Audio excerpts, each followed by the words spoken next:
Good afternoon, and thanks again to the organizers of this event for inviting me to present today. Perhaps a slightly different perspective. As Sir Michael mentioned this morning, Canada is in the unique and enviable position to have a medical doctor, a family physician, and a woman who has her master's in public health as our National Minister of Health. But she's also a politician. So it's great. She doesn't have to be briefed on the issues. She understands the issues. But then how does that fit into the overall agenda of the government? And thankfully, she is one of the more mature members of cabinet and therefore is looked to for guidance from other members, and I think is quite effective in getting a public health message and a message about addressing the social determinants of health onto a national agenda.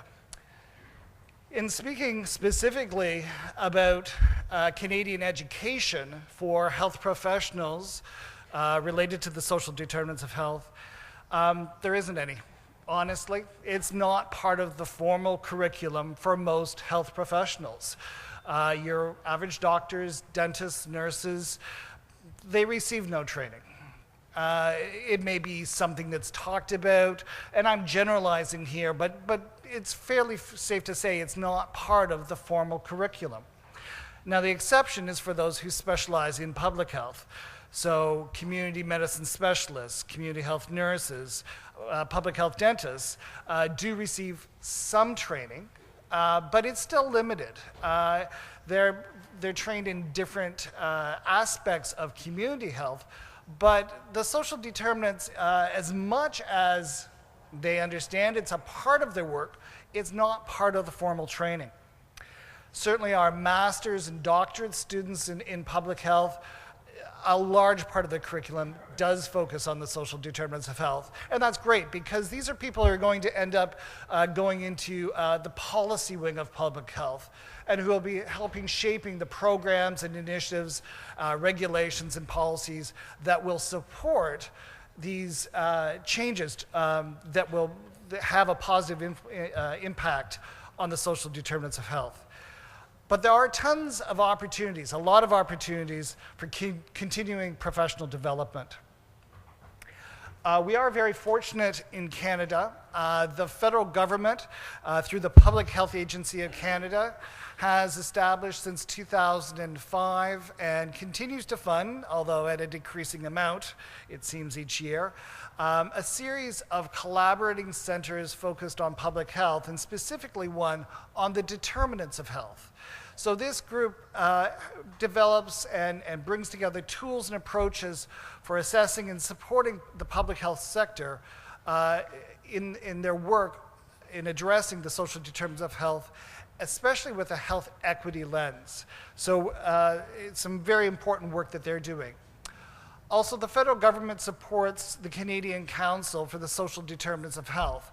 Now, this was originally Canada's reference group for the Honorable Dr. Monique Bégin, who was Canada's commissioner to the WHO Commission on the Social Determinants of Health.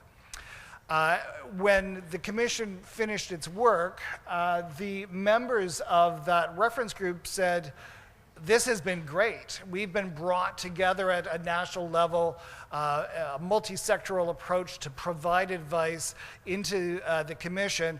Can't we keep going?" And despite a disconnect with our government at that time, they did agree to continue to support and fund this activity.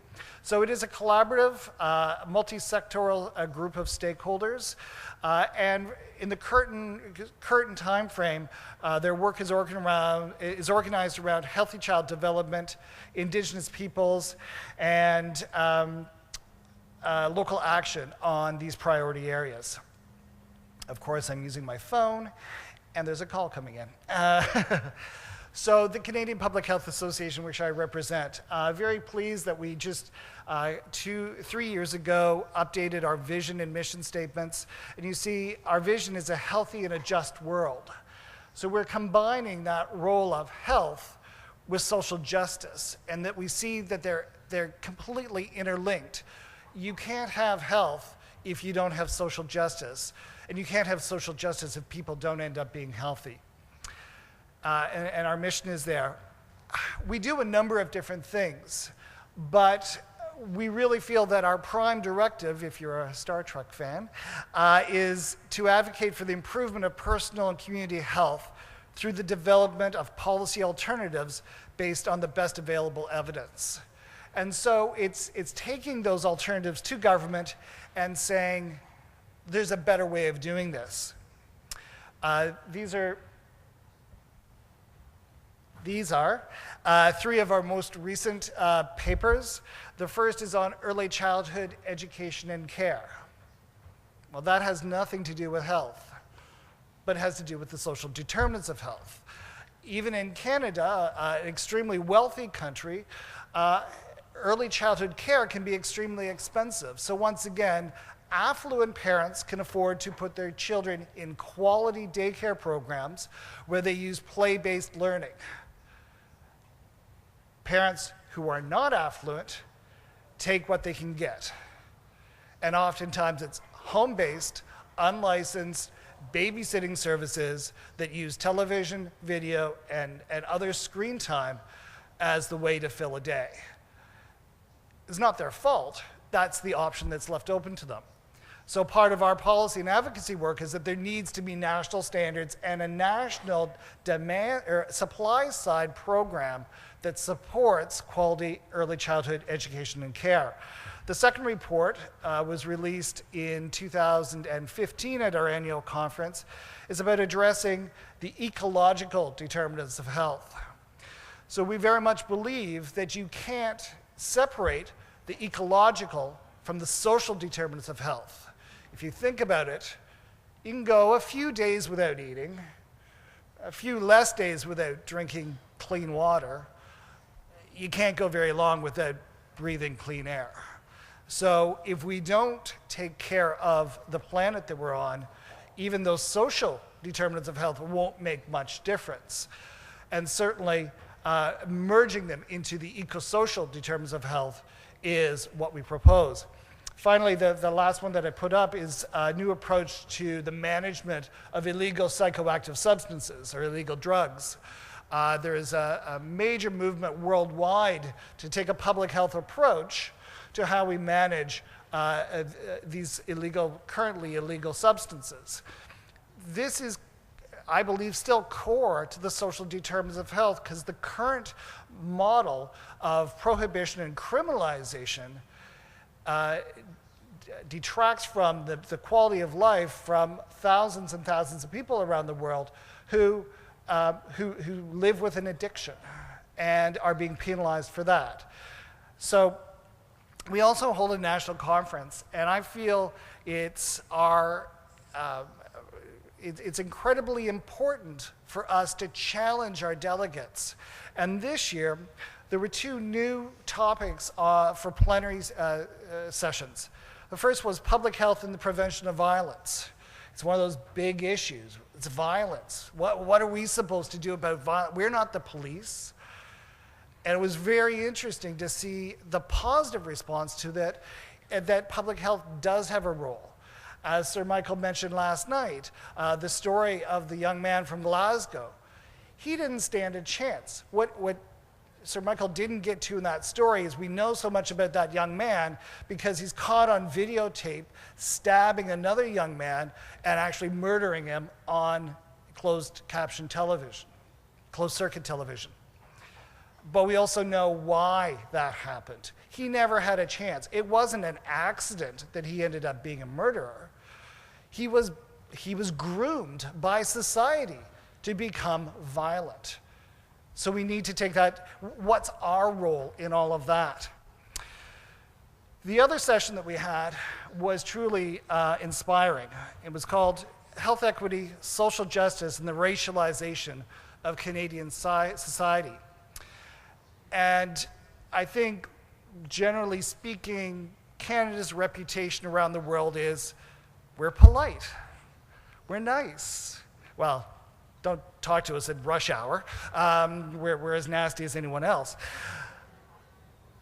But racism is very much an issue in Canada as much as it is in any other country in the world, primarily with our Indigenous populations, but equally so with our African Canadian population. That one of the speakers eloquently described his stress level consistently being increased dramatically anytime he was passed by a City of Toronto police car, for no reason other than the experience of his community members with Toronto police. So it was a tremendous opportunity to bring the idea of race and our individual attitudes about race into a plenary session. As Sir Michael also mentioned, the Canadian Medical Association has been very active in the role around the social determinants of health, and a few years ago developed this infographic, which I think does a great job of explaining to those who haven't gotten the message yet how important the social determinants are to our health. I won't go into it, you know what it says. A few years ago, CPHA was extremely fortunate to receive some sponsorship support to develop a platform called Frontline Health.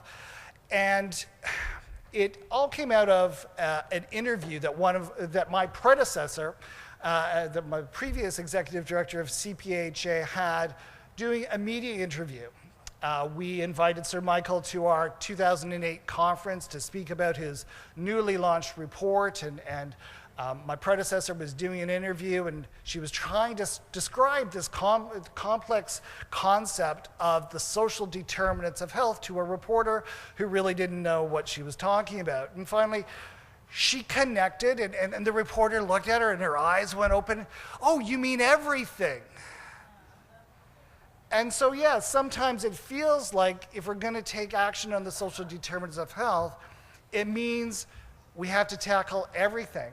And in fact, it doesn't. And so what we wanted to do with the Frontline Health program was to break it down and tell some stories. So if you go onto the website, and I've included all of the URLs on these pages, you'll see a map. We had hoped that we would have ongoing funding for this, and you would see so many more dots than you currently see on the map. But it's a map-based program. One of the stories that we tell is called Drop the Pop, and it's from Yellowknife. In the Northwest Territories, gracias.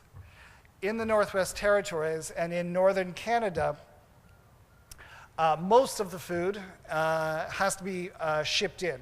It has to be flown in the summertime. Sometimes, depending on the location, it can be trucked in the wintertime when the ice bridges across lakes can be used.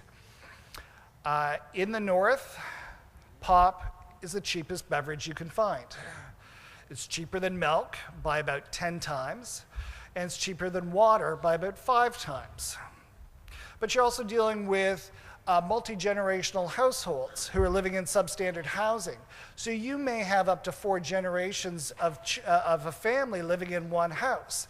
And the elders want to play cards at night. And they want the little ones to be asleep. So mom puts the baby to sleep with a bottle of Coke in a bottle. And then we wonder why they have to have all of their baby teeth removed. And then when they're 13 or 14, they have to go back down south again to have all their adult teeth removed. And then when the mothers say, but it's the only time I get out of the north is when I get to take my kids down south to have their teeth removed. So there's something wrong with that. This is a situation where teachers saw the problem. They saw the pop coming into the schools. They saw that the kids didn't have good, nutritious meals to eat at lunchtime and felt that they could do something about it. It was an extremely successful program. They worked with nutritionists, they worked with parents, they brought them into the school, and over a course of time, and engaged the children as in part of the curriculum that they learned about healthy eating.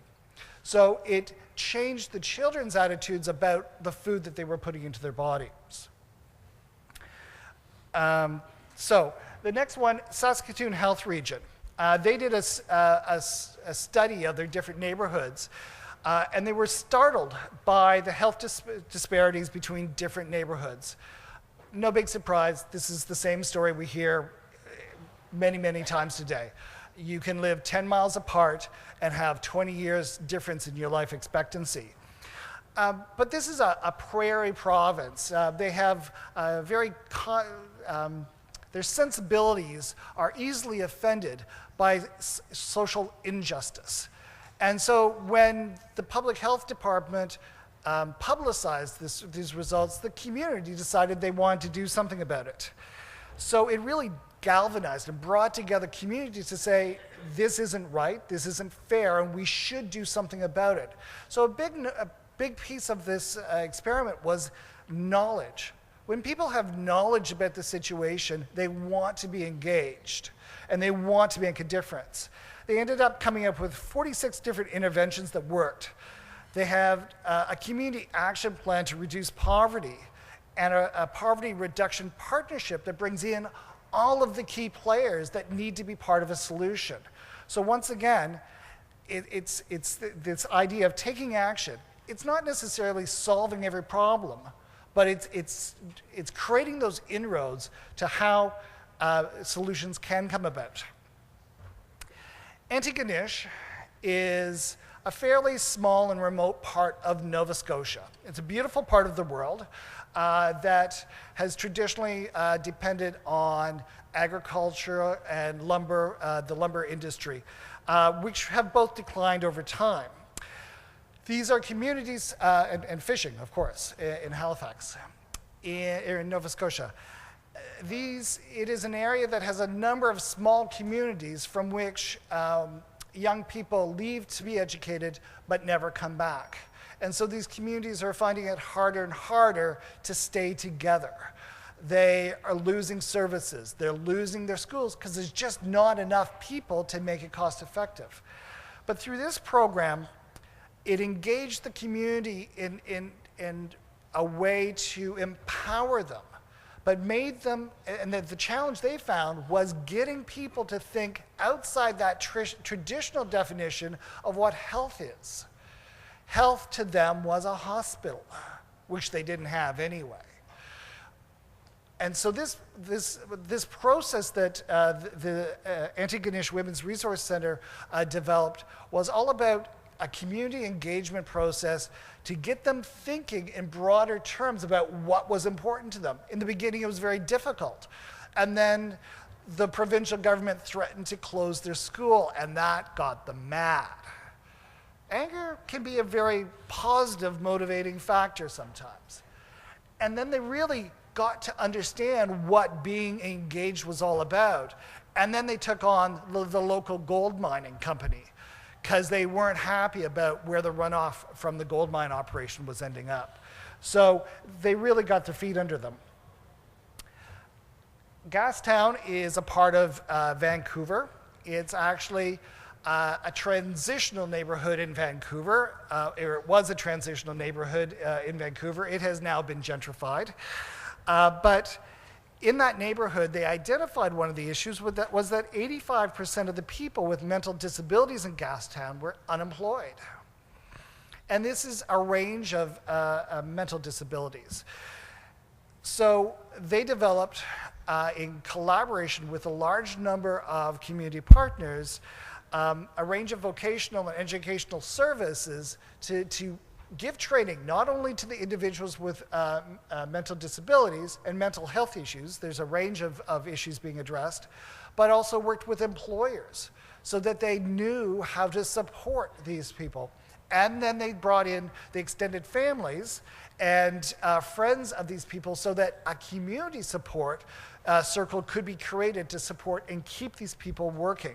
It was a multidisciplinary team, and it resulted in improvements in employment retention, living conditions, nutrition, and that sense of social inclusion and cohesion, which we are learning can be as important as poverty reduction and housing and education. if you feel that you're supported by the people you live near, it can make as big of a difference as an increase in your family revenue. The last example I want to provide you is called Thinking Upstream. And this is a group started by a group of doctors, GPs, some specialists, who kind of think they discovered the social determinants of health, but that's okay. We sometimes let MDs think they discovered things. It makes them happy, and as long as they're on our side, it's okay. And it's a very political group as well. They understand the need to not only tell a story, to explain to people why it's important to think upstream, to look at the causes of illness and to take action on them, but also to present that to politicians in a way that makes sense for them. Because politicians, as we know today, have difficulty seeing past tomorrow morning's headlines, let alone thinking about an initiative that will pay off one generation or two generations down the line. And so being able to frame issues in a way that makes taking actions on the social determinants of health something immediate, tangible, and something they can take credit for the next time they're up for election, because that's the nature of the political beast. So there's, I think, great hope for taking action on the social determinants of health. Health practitioners across Canada are often frustrated that they see people coming in with conditions that could have been prevented. They know more to it, and there's a new generation of health professionals who want to be doing that extra step. And so there are, instead of it being this huge problem, breaking it down to what is a particular problem for a particular population and how can we address that? Creating bottom-up solutions that then get the attention of the politicians to get their support for top-down approaches is, I think, the wave of the future. So thank you very much.